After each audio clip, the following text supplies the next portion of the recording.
എല്ലാവർക്കും നമസ്കാരം. 2025 flower show കാണാനായിട്ട് ഞാനും ഹസ്ബൻഡും കൂടി ഊട്ടിക്ക് പോയി. 2 ദിവസം അവിടെ സ്പെൻഡ് ചെയ്തു. ബൊട്ടാണിക്കൽ ഗാർഡനിലെ പുഷ്പനിർമ്മിത രാജകൊട്ടാരം ഒക്കെ കണ്ട് നിങ്ങളുടെ കണ്ണും കരളും ആനന്ദ നിർവൃതിയിലായിരിക്കുകയാണെന്നറിയാം. അതിനിത്തിരി മേമ്പടി കൂടി ആവട്ടെ എന്ന് കരുതിയാണ് ഈ വീഡിയോ ചെയ്യുന്നത്. ഊട്ടിയിൽ വന്ന 1-ാം ദിവസം ഞങ്ങൾ പോയത് ഊട്ടിയിലെ റോസ് ഗാർഡനിലാണ്. അവിടെയും ഭയങ്കര തിരക്കായിരുന്നു. ഈ റോസ് ഗാർഡനിലോട്ട് ഇറങ്ങി വരാനായിട്ട് കുറേ സ്റ്റെപ്പുകളൊക്കെ ഉണ്ടായിരുന്നു. അവിടെ ഉണ്ടായിരുന്ന വോളണ്ടിയേഴ്സ് വീൽ ചെയർ താഴെ ഇറക്കി തന്നതിനാൽ എനിക്ക് ആശ്വാസമായി. ഹസ്ബൻഡിന് ആ റോസ് ഗാർഡൻ വഴിയെല്ലാം ഒന്ന് ചുറ്റാനായിട്ട് സാധിച്ചു. റോസ് ഗാർഡനിലോട്ട് ഇറങ്ങി വരുമ്പോൾ തന്നെ അതിമനോഹരങ്ങളായ ജൈജാൻറ്റിക് ഡോൾഫിനുകൾ ചാടി നിൽക്കുന്ന ഒരു ശില്പമാണ് കണ്ടത്.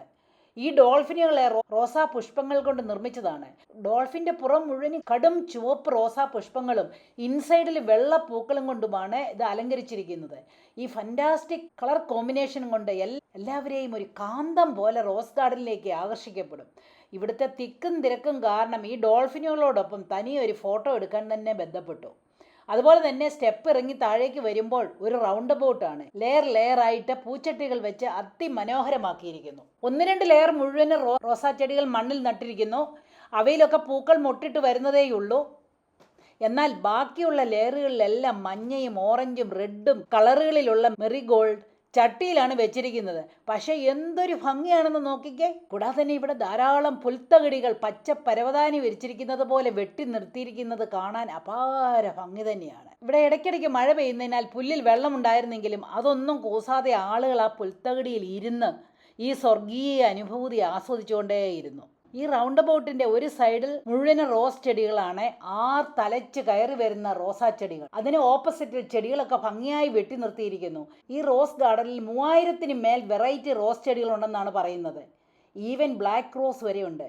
എല്ലാ റോസിൻ്റെയും ചുവട്ടിൽ ഏതുതരം റോസ് ആണെന്ന് എഴുതിയും വെച്ചിട്ടുണ്ട്. ഈ റോസ് ഗാർഡന് 10 ഏക്കർ വിസ്തീർണമുണ്ട്. ഊട്ടി എന്ന് പറഞ്ഞെന്നാലേ നീലഗിരി ഹിൽസ് ആണല്ലോ.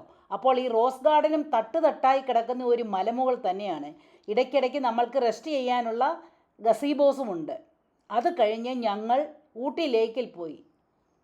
എൻ്റെ പൊന്നെ, ഒന്ന് കാണേണ്ട ലേക്ക് തന്നെയാണ് ഈ ഊട്ടി ലേക്ക്. ഈ ലേക്കിൻ്റെ പ്രത്യേകത എന്താണെന്ന് പറഞ്ഞാൽ ഇത് മാൻമെയ്ഡ് ലേക്കാണ്. ജോൺ സള്ളിവൻ എന്ന സായിപ്പ് ആളുകളെ കൊണ്ട് കുഴിപ്പിച്ച ലേക്കാണിത്. അങ്ങനെ മലമുകളിൽ കൂടി ഒഴുകി വരുന്ന വെള്ളം കൊണ്ട് ധന്യമാണ് ഈ ലേക്ക്. ഇതൊരു ടൂറിസ്റ്റ് അട്രാക്ഷൻ തന്നെയാണ്. ഇവിടുത്തെയും തിരക്ക് കണ്ടോ. ഇവിടെ കുട്ടികൾക്കും വലിയവർക്കും എൻജോയ് ചെയ്യാൻ ഒരുപാട് റൈഡുകളും ഗോകാർട്ടും അതുപോലെ പെഡൽ ബോട്ടിംഗ്, അല്ലാത്ത ബോട്ടിംഗ് എല്ലാം ഉണ്ട്. അതുകൊണ്ട് ഇതും ഒന്ന് കാണേണ്ട ഇടം തന്നെയാണ്. ഇവിടെയും എൻട്രൻസ് ഫീ ഉണ്ട്. കൂടാതെ കുതിരസവാരി ഇഷ്ടമുള്ളവർക്കാണെങ്കിൽ അതും ഇവിടെയാകാം. ധാരാളം കുതിരകൾ നിരയായിട്ട് നിൽപ്പുണ്ട്. പിന്നെ ഞങ്ങൾ ഡോഡാബേര പീക്ക് കാണാൻ പോയി. ഡോഡാബേര നീലഗിരിയിലെ ഏറ്റവും ഉയർന്ന സ്ഥലമാണ്. എൻ്റെ പൊന്നെ, അങ്ങേയറ്റം വരെ ചെന്നു. പക്ഷേ വണ്ടി പാർക്ക് ചെയ്യാനോ ഒന്ന് തിരിച്ചു പോരാനോ വയ്യാതെ അരമണിക്കൂർ ആ കുന്നിൻ്റെ മുകളിൽ നിന്നിട്ട് ഒരു വിധത്തിൽ തിരിച്ചു പോന്നു. അതൊഴിച്ചാൽ ഞങ്ങളുടെ ഊട്ടി ട്രിപ്പ് അതിമനോഹരമായിരുന്നു.